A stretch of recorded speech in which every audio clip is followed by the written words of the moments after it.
जय मित्रांनो, तर आता एसआरपीएफचा अंतिम कटऑफ कशा प्रकारे लागू शकतो, तर आता जर ग्राउंड बद्दल जर बोलायचं झाल्यास तर एसआरपीएफच्या ग्राउंडचा कटऑफ हा प्रत्येक कॅटेगरीचा प्रत्येक गटामध्ये 95 मार्कांवरती आपल्याला लागताना दिसत आहे यावर्षी पण.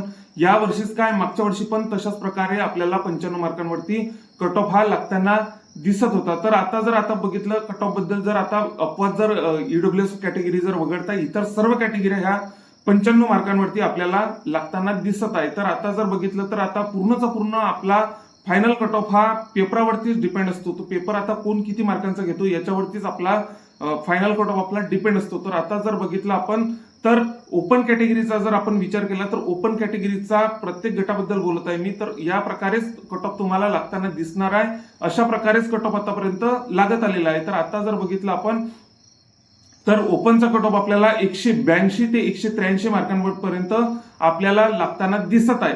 मागच्या भरतीमध्ये पण अशाच प्रकार लागला होता. या भरतीमध्ये पण आता मागच्या भरतीमध्ये पण चांगल्या जागा होता, या भरतीमध्ये थोड्या मागच्या भरतीच्या कंपॅरिझन मध्ये जागा कमी आहेत.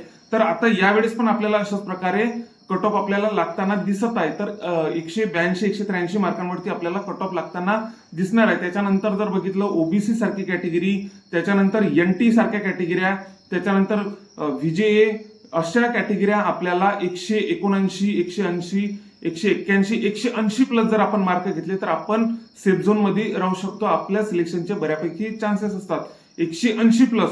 त्याच्यानंतर जर बघितलं नंतरच्या कॅटेगऱ्या कोणत्या, तर एसबीसी सारखी कॅटेगरी आपण 175 176 जरी टोटल केली तरीही आपल्या सिलेक्शनचे बऱ्यापैकी चान्सेस असतात. त्याच्यानंतर एससी सारखी कॅटेगरी पण सेमच 175 ते 175 178च्या जवळपास जर आपण मार्क घेतले या दरम्यान तर आपल्या सिलेक्शनचे चान्सेस हे बऱ्यापैकी आपल्याला दिसतील. त्याच्यानंतर एसटी सारखी कॅटेगरी 173 174 172 या दरम्यान जरी आपण मार्क घेतले तरीही आपले सिलेक्शनचे चान्सेस हे बऱ्यापैकी असतात. अशाच प्रकारे तुम्हाला आपल्या एसआरपीएफच्या प्रत्येक गटाचा अशाच प्रकारे तुम्हाला कट ऑफ लागताना दिसणार आहे. आता ग्राउंडचा कट ऑफ 95 मार्कांच्या खाली तर कोणत्या कॅटेगरीचा लागलेला नाही आहे. तर आता सर्व काही पेपरवरती डिपेंड आहे. तर अशा प्रकारे तुम्हाला कट ऑफ आपल्याला लागताना दिसणार आहे. सोबतच आता एक एसआरपीएफचा बेनिफिट असा आहे की एसआरपीएफला सिलेक्शन झालेल्या मुलांचं जे मेरिट मध्ये बसतील, जे सिलेक्शन यादीमध्ये बसतील, त्यांचं नक्कीच सिलेक्शन हे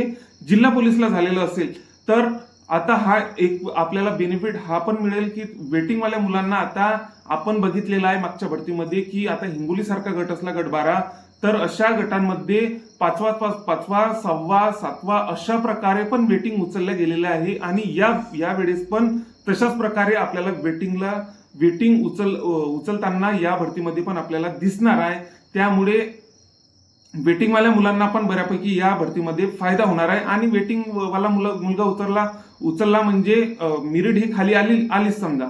तर अशा प्रकारे मी जे सांगितलेलं आहे मेरिट, तर अशाच प्रकारे तुम्हाला मेरिट ही लागताना दिसणार आहे. यामध्ये 1-2 मार्कांचा फरक तुम्हाला आढळून येऊ शकतो. इतर कोणताही फरक तुम्हाला वेगळा फरक तुम्हाला यामध्ये आढळून येणार नाही. सोबतच आता जागावाढीचा विषय असो की आता सध्या तरी जागावाढीचा एवढा काही आता अपडेट वगैरे काही नाही जागावाढीचा वगैरे. तर आता अशा प्रकारे तुम्हाला कट ऑफ एक अंदाज मी तुमच्या समोर व्यक्त केलेला आहे. तर अशाच प्रकारे 1-2 मार्क जर वगळले 1-2 मार्कांचा तुम्हाला यामध्ये डिफरन्स आढळून येईल. त्याच्या व्यतिरिक्त काही वेगळा तुम्हाला डिफरन्स यामध्ये आढळून येणार नाही. सोबतच आता तुम्ही जर आतापर्यंत आपल्या चॅनलला नवीन असाल तर एसआरपीएफच्या प्रत्येक गटाच्या प्रत्येक अपडेट मी तुम्हाला देण्याचा प्रयत्न करत असतो. आधी केलेला आहे, त्याच्यानंतरही करत राहील. जागावाढीचा असो की इतर कोणताही असो, तर मी तुम्हाला प्रत्येक अपडेट एसआरपीएफचे देत राहील. त्यामुळे जे आतापर्यंत आपल्या चॅनलला नवीन असाल त्यांनी नक्कीच आपल्या चॅनलला सबस्क्राईब करावं. इतर मित्रांना पण हा व्हिडिओ शेअर करा. जय हिंद.